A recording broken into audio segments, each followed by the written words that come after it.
When you confess sin to someone, address everyone involved.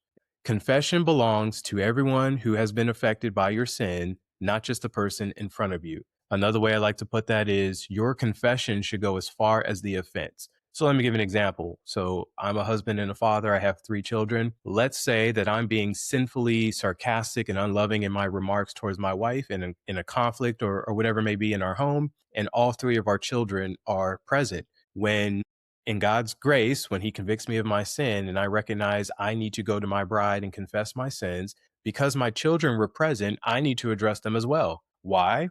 Well, because they witnessed the offense.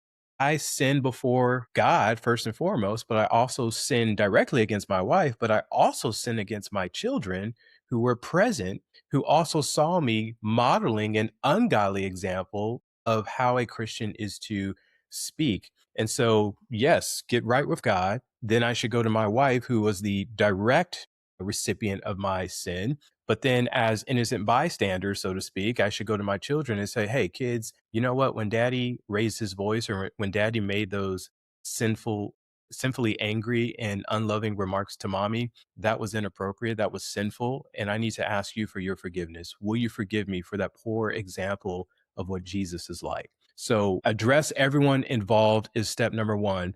Make sure that your confession goes as far as the offense. Number two is avoid if, but, and maybe. These words sound, okay when we're confessing sin, but let me just give an example here.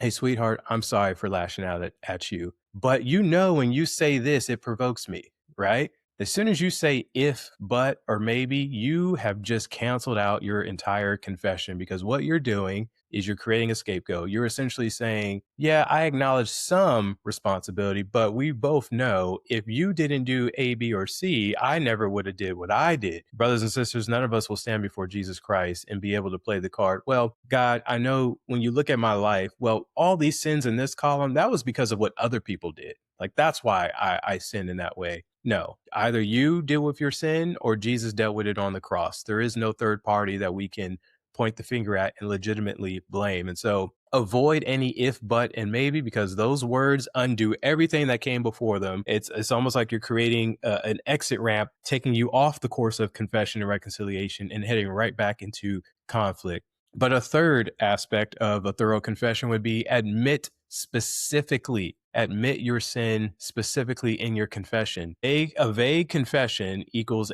vague repentance.